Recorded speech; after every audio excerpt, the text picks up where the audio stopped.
Graça e paz. Nossa intenção aqui é falar de Jesus.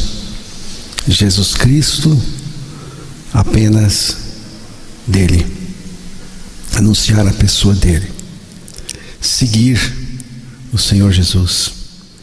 Livre do pecado, sem os pesos da religião, e porque Ele é tudo em nós e para nós.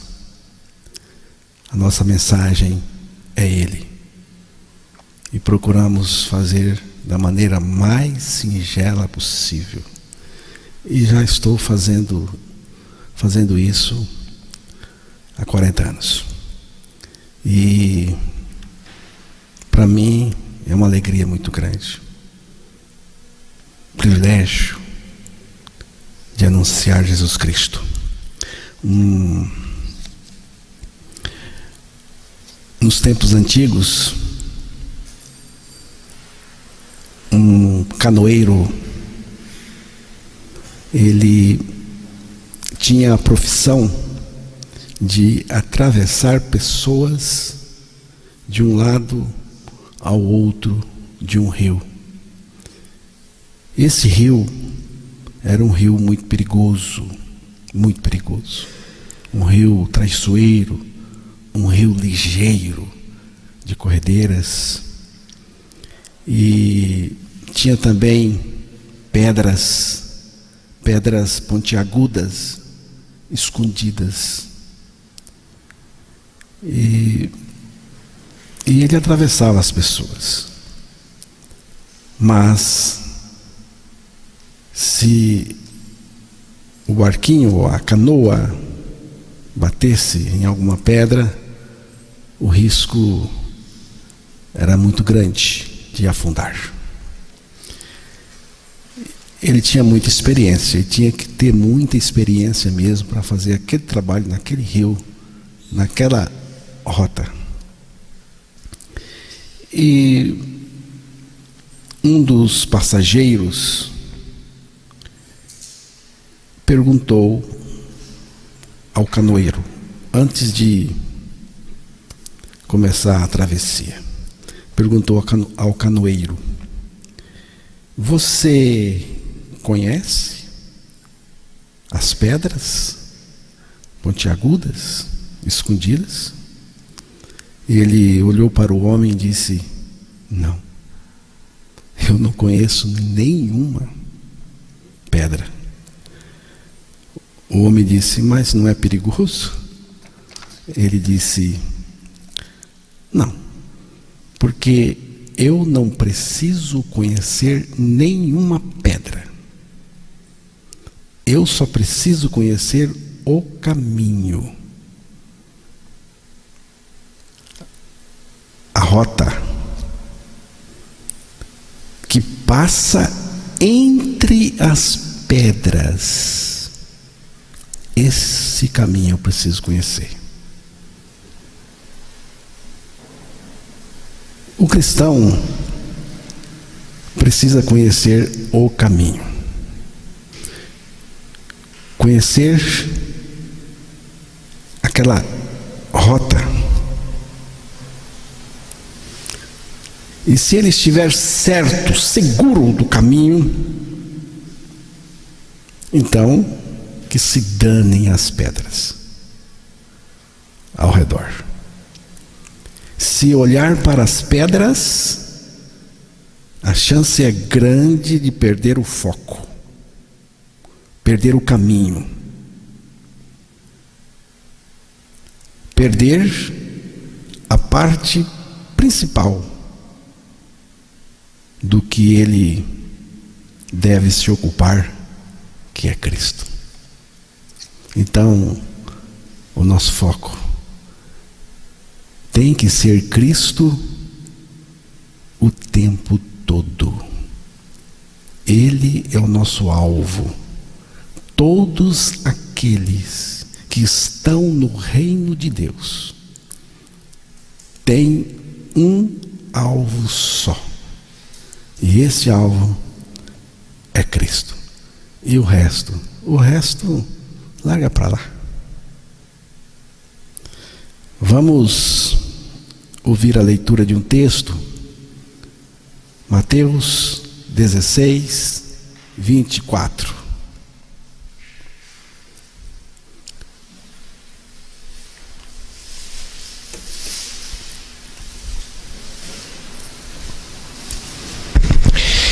Então disse Jesus a seus discípulos: se alguém quer vir após mim, a si mesmo se negue, tome a sua cruz e siga-me.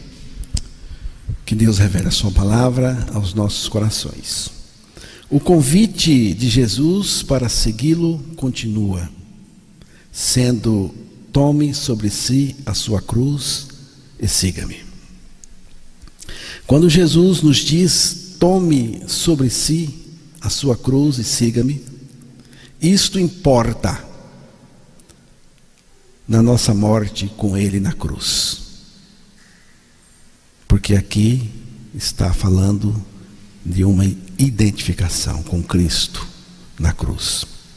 Já estou crucificado com Cristo e vivo não mais eu, mas Cristo vive em mim.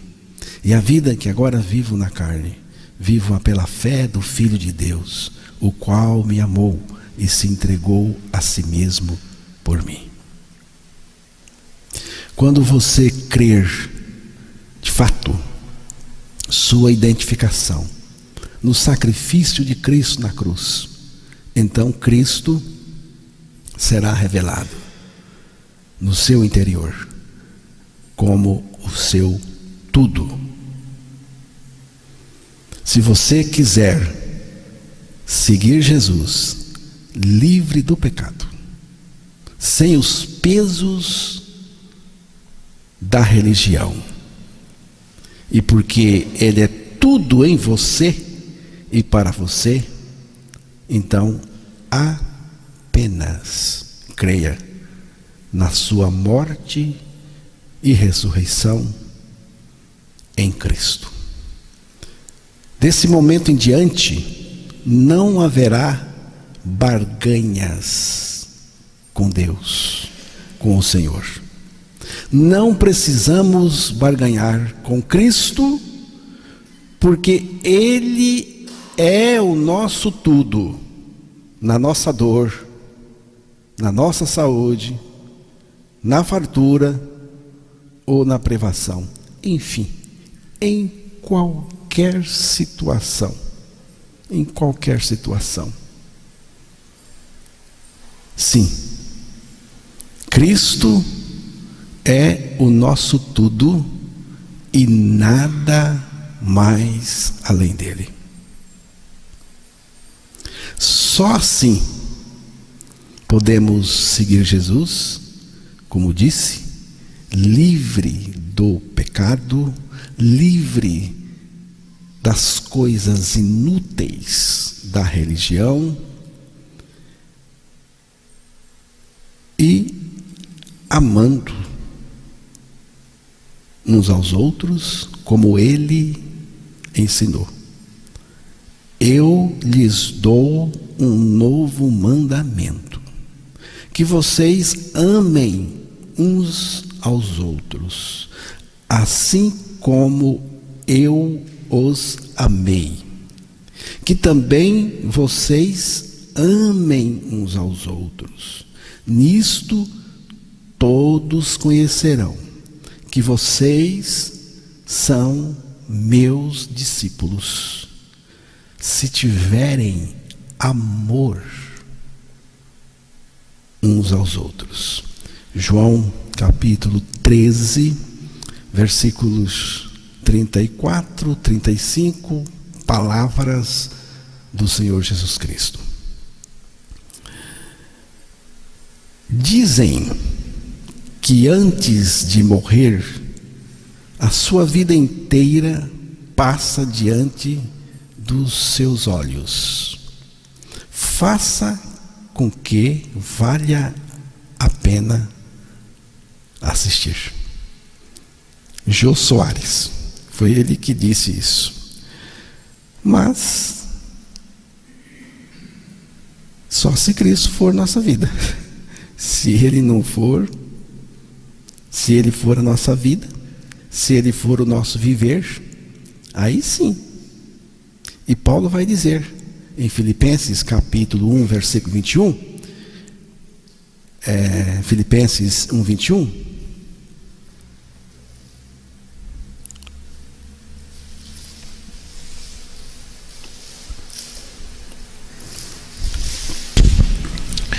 porquanto para mim o viver é Cristo e o morrer é lucro.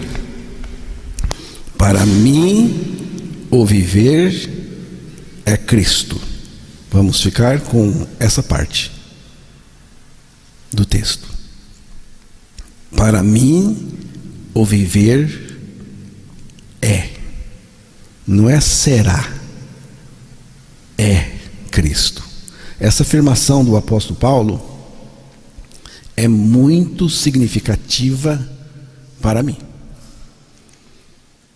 Eu também faço coro com o apóstolo.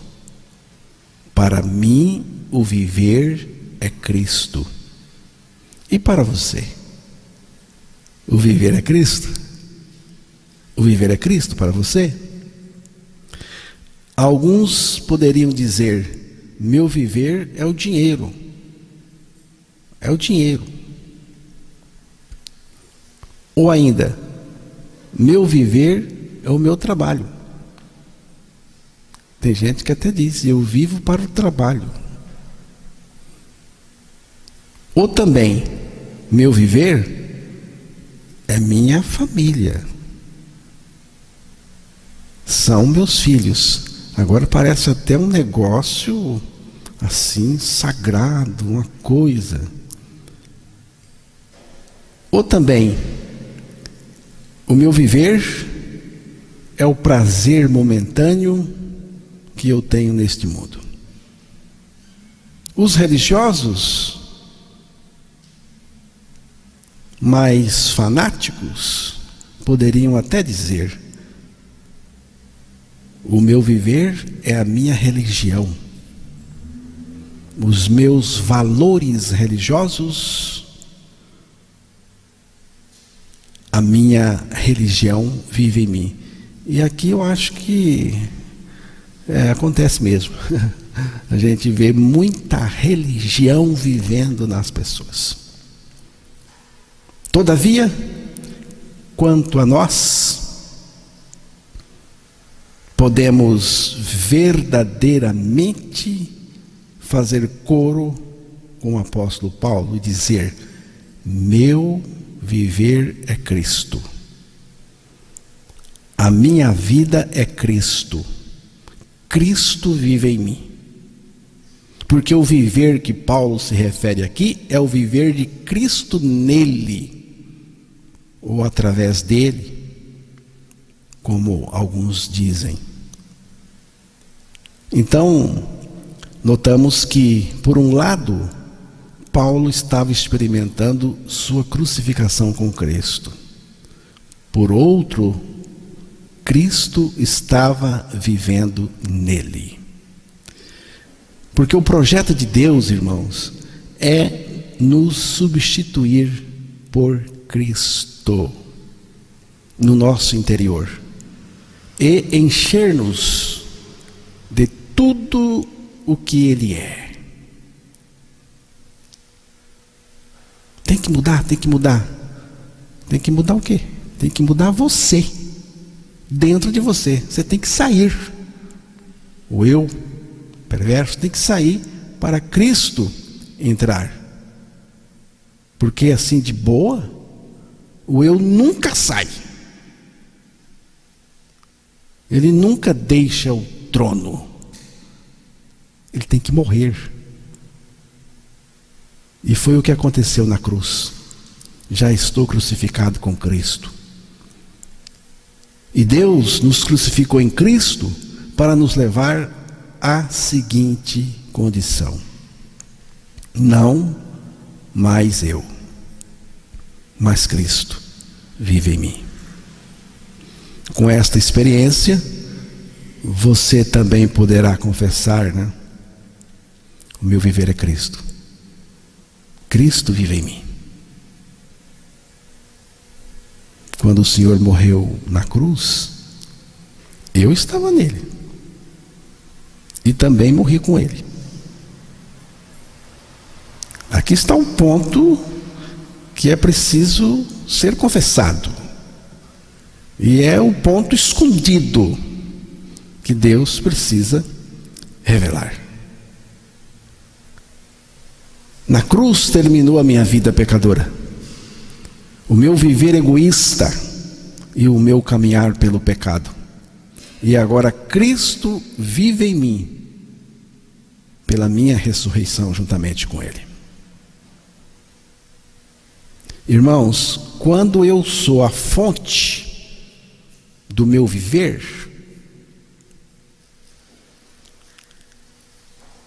esse viver é inútil para Deus. O único viver que conta para Deus é o viver de Cristo em mim. Os dias do povo de Deus são contados através de Cristo que vive nele, pelo testemunho do Senhor e da sua palavra. Então, irmãos, cada dia do nosso viver é Cristo se manifestando em nós para o louvor e honra de Deus. E Paulo disse assim: levando sempre no corpo o morrer de Jesus, para que também a sua vida se manifeste em nosso corpo. Segunda carta aos Coríntios, capítulo 4, versículo 10. A vida de Cristo só vai manifestar em mim, no meu corpo, manifestar em mim, se ela está em mim. Portanto, vamos confessar, vamos afirmar com fé e alegria: para mim o viver é Cristo. E eu gosto desse para mim. Paulo disse assim: para mim, para mim. Eu sei o que eu estou falando, é para mim. É uma experiência particular, pessoal, de fé na palavra de Deus. Para mim, eu estou experimentando o viver de Cristo. E esse viver é Cristo, equivale a dizer: Cristo vive em mim, Cristo é a minha vida. Colossenses capítulo 3, versículo 1.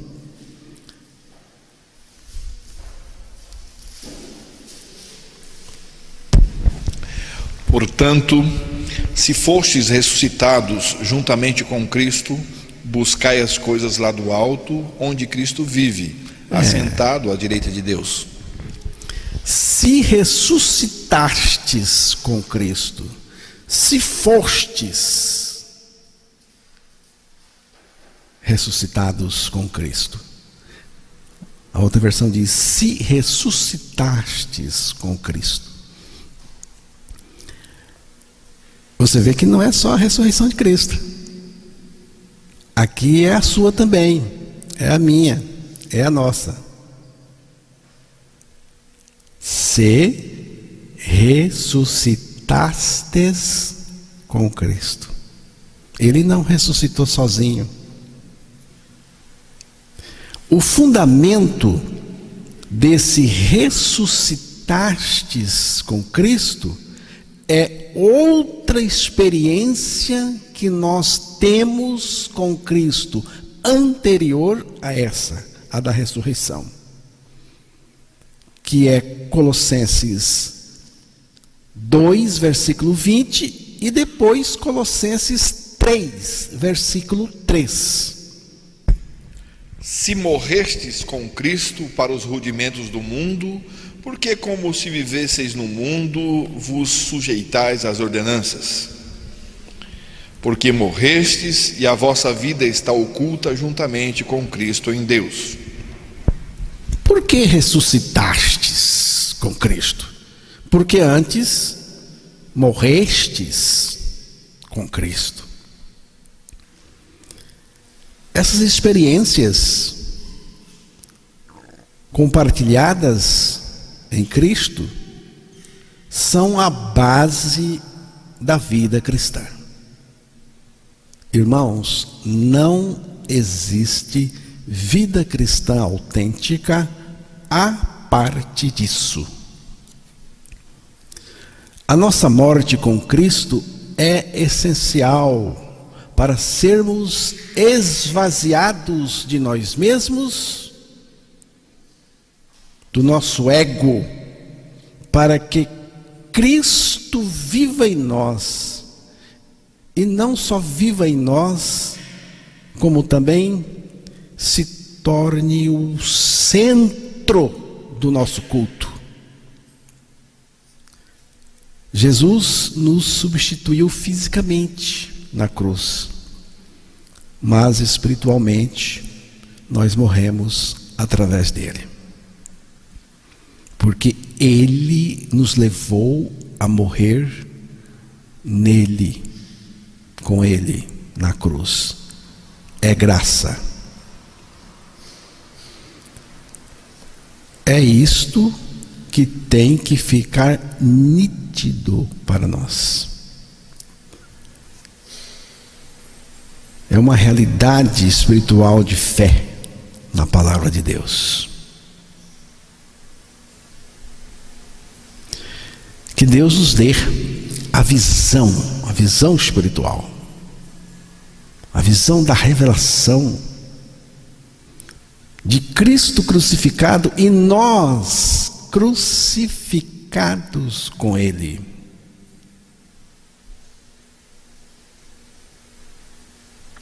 E Ele se revelando em nós cada momento. Colossenses 3:4. Quando Cristo, que é a nossa vida, se manifestar, então vós também sereis manifestados com Ele em glória. Morrestes, ressuscitastes, e o resultado é que Cristo é a nossa vida. Aqui diz: Cristo que é, não será. Cristo que é a nossa vida. Irmãos, é exatamente aqui que Deus quer chegar com cada um de nós. Cristo, nossa vida. Cristo em nós. A verdadeira vida do crente é Cristo. Cristo que está no céu, à direita de Deus Pai, e também está dentro de cada um de nós que crê que com Ele morreu e ressuscitou.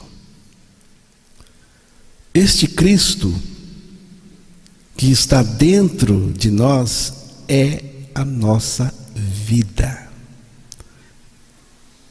Igreja é isso. A vida de Cristo está em você, está em mim. Cristo está em mim, está em você. Isso é igreja.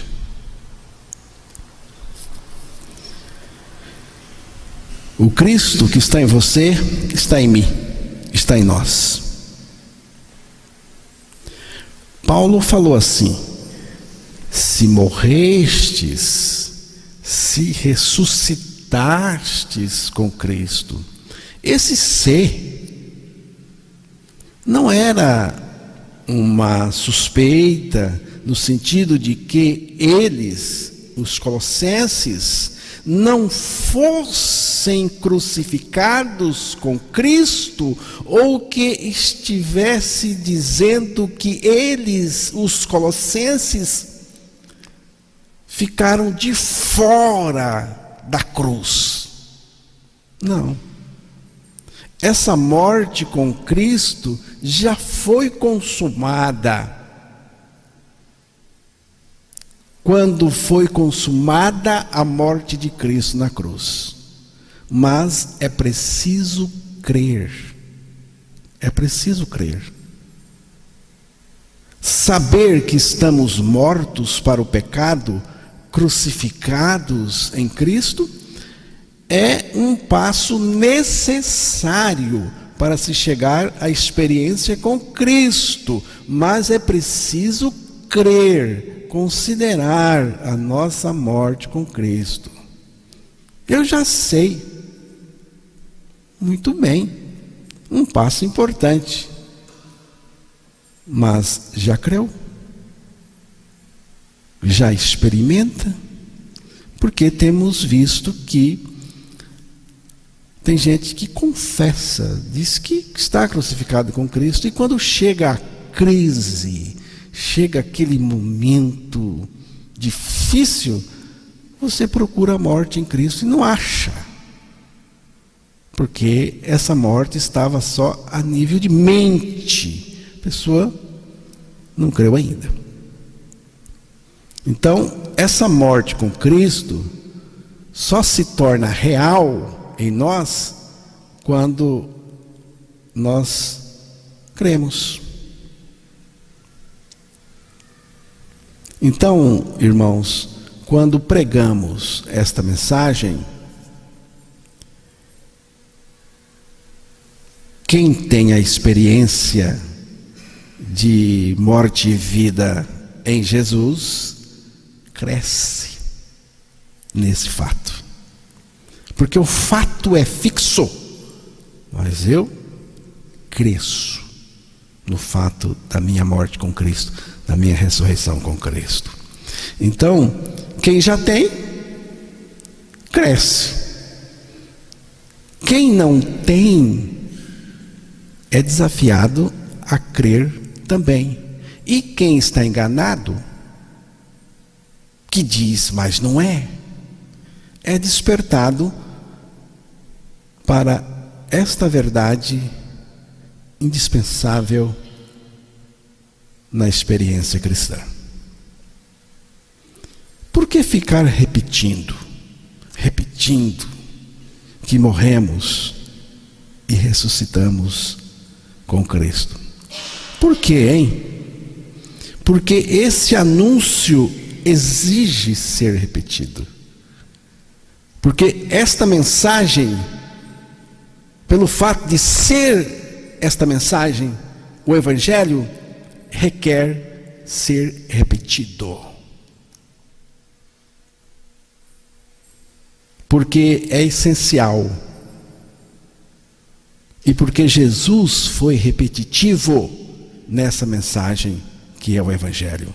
As Escrituras são repetitivas neste assunto. A única coisa que salva o pecador é a morte desse pecador em Cristo na cruz. A única coisa. A única coisa nova que Deus tem para nós é a vida de Cristo em nós. A vida de Cristo em nós é a novidade de vida. Então, todo cuidado com a religião, seja ela qual for, é pouco.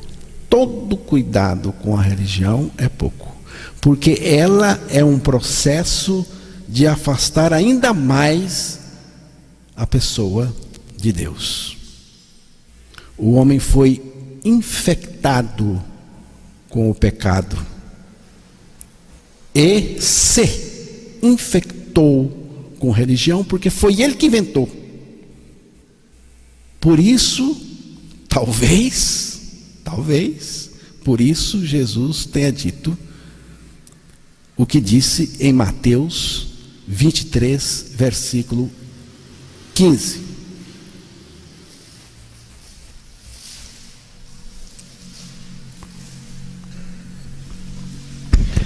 Ai de vós, escribas e fariseus, hipócritas, porque rodeais o mar e a terra para fazer um prosélito, e uma vez feito o tornais filhos do inferno 2 vezes mais do que vós. Olha aí o perigo da religião. Religião, por definição, é totalmente contrária ao Evangelho de Cristo. A palavra religião deriva-se de 2 vocábulos latinos, re e ligare, e significa religar ou reatar. Vejam, os irmãos, a religião é muito pretensiosa, porque ela pretende tratar da maior necessidade do homem, que é ser vinculado de novo a Deus. E só Jesus, com o seu poder, a sua graça, pode fazer isso. Pode nos conectar novamente com Deus. Você tem celular, não tem? Tem? Tem, né? E quando ele descarrega, o que você faz? Você pega e conecta na tomada a bateria dele, que é para carregar de novo. Entendeu? Tem que ser carregado de novo. Você faz isso todos os dias. Se brincar, várias vezes, porque ninguém tira mais o celular das mãos. Então, Deus nos conectou em Jesus. Estamos conectados lá. Entende? E nós estamos recebendo, assim como o celular recebe a energia da tomada, nós estamos recebendo de Cristo, porque estamos conectados nele, e ninguém nos tira dele. Só que você tem que entender isso. Você não é nada sem ele. A religião é antropocêntrica, porque é centrada no homem. A religião tem uma antropolatria, a deificação do ser humano. Tem uma divinização, um endeusamento do ser humano.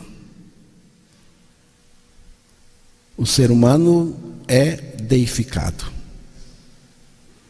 É a religião da serpente do Éden, que levou exatamente essa proposta. Religião é um negócio do homem, pelo homem e para o homem. É uma coisa totalmente voltada para o homem. E o ego é a figura principal do desempenho religioso. Tudo o que se faz, religiosamente falando, em última análise, visa a exaltação própria. Deus, irmãos, é um pretexto para realizar os desejos egoístas. A religião produz uma experiência simulada, mas não autêntica. O sistema religioso do tempo de Jesus não tinha nada em comum com Jesus. Os religiosos não ficavam à vontade na presença de Jesus. Inquietos, raivosos, contra. Jesus era uma figura que não tinha aceitação entre os religiosos. E os religiosos não se sentiam à vontade na presença de Jesus. O Novo Testamento começa falando aí do ministério de Jesus, com o sistema religioso expulsando, é a palavra, expulsando Jesus da sinagoga e também da cidade, e tentando precipitá-lo do alto do monte, para onde levar o Senhor, na tentativa de empurrar ele de cima para baixo, para que ele se ralasse todo. Quem sabe quebrasse o pescoço, e se ficasse meio ainda vivo, eles poderiam cobrir de pedras, que era a intenção deles. Lucas, capítulo 4, versículos 28 a 30. Todos na sinagoga, ouvindo estas coisas, se encheram de ira e, levantando-se, expulsaram-no da cidade e o levaram até o cimo do monte sobre o qual estava edificada, para de lá o precipitarem abaixo. Jesus, porém, passando por entre eles, retirou-se. Todos na sinagoga, ouvindo estas coisas, se encheram de ira. Que coisas eles ouviram de Jesus? Agora sim, versículos 17 a 20. Então lhe deram o livro do profeta Isaías, e abrindo o livro achou o lugar onde estava escrito: O Espírito do Senhor está sobre mim, pelo que me ungiu para evangelizar os pobres, enviou-me para proclamar libertação aos cativos e restauração da vista aos cegos, para pôr em liberdade os oprimidos e apregoar o ano aceitável do Senhor. Tendo fechado o livro, devolveu-o ao assistente e sentou-se. E todos na sinagoga tinham os olhos fitos nele. E o versículo 25 e 27, ele também disse isso. Na verdade vos digo que muitas viúvas havia em Israel no tempo de Elias, quando o céu se fechou por 3 anos e 6 meses, reinando grande fome em toda a terra, e nenhuma delas foi Elias enviado, senão a uma viúva de Serepta, de Sidom. Havia também muitos leprosos em Israel nos dias do profeta Eliseu, e nenhum deles foi purificado senão Naamã o Sírio. Tinham motivos para ficar cheio de raiva? Será que aquela gente tinha motivo para ficar do jeito que ficou? Jesus pregou uma mensagem tão graciosa de libertação, eles estavam nervosos, e Jesus cita aqui o caso da viúva de Sidom. Ele cita aqui o caso do leproso Naamã, o sírio. Gente que reconheceu que não era nada, experimentou o milagre de Deus, mas aquela gente não queria saber, autossuficiente. Espiritualmente falando, eles também eram leprosos, também, mas não reconheceram, porque ali estava o médico, o Salvador, para curá-los, libertá-los.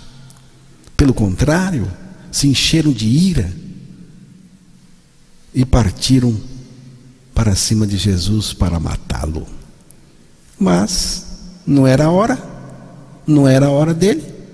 Jesus passou no meio e ninguém teve a coragem sequer de encostar o dedo nele, porque não era a hora dele. E, encerrando o Novo Testamento, a última igreja, a igreja de Laodiceia, Jesus vem com essa mensagem: eis que estou à porta e bato. Se alguém ouvir a minha voz e abrir a porta, entrarei em sua casa e com ele cearei e ele comigo. Uma igreja que fechou as portas para o Senhor, deu o cartão vermelho para o Senhor. É assim que as coisas estão. Em nossos dias, a situação é ainda mais grave. A igreja pós-moderna usa o nome de Jesus para se promover, mas não tem nenhuma relação pessoal, verdadeira com Ele. Ela quer as bênçãos, mas não quer Ele mesmo. E não se satisfaz com apenas a sua presença. A religião é incapaz de regenerar uma pessoa, qualquer que seja ela. E para nos libertar do pecado e também da religião, graças a Deus, Cristo nos levou a morrer com Ele na cruz. A única maneira de acabar com a religião fingida do homem velho é matando esse homem velho na cruz. Foi o que Deus fez em Cristo Jesus. Pois sabemos que o nosso homem velho foi crucificado com Ele para que o corpo do pecado seja destruído e não mais sejamos escravos do pecado. Deus não busca o fruto que o homem produz pela sua religião, mas Ele busca em nós o fruto de Cristo, o fruto do Evangelho, o fruto da graça. E tudo isto se encerra no seguinte: não mais eu, mas Cristo em mim. Pense no que escreveu um poeta: a vida que Cristo oferece, o mundo não pode lhe dar. É vida para o seu coração, é vida perfeita em amor, é vida aos pés do Senhor, é vida de Deus em você, vida de Deus em você, é vida que nasce da morte, é vida que traz o perdão. É muito mais que uma religião. Aqui eu diria, não é religião, é Cristo vivendo em você. Irmãos, eu não sei quem escreveu este poema, mas para escrever algo assim, tem que conhecer a obra da graça e do Evangelho. Não sei quem é, mas o que ele escreveu aqui, para escrever desse jeito, tem que experimentar.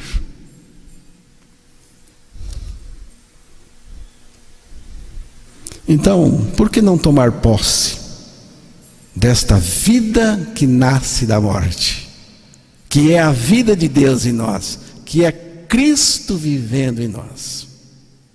Porque a vida de Deus em nós é Cristo, é Cristo.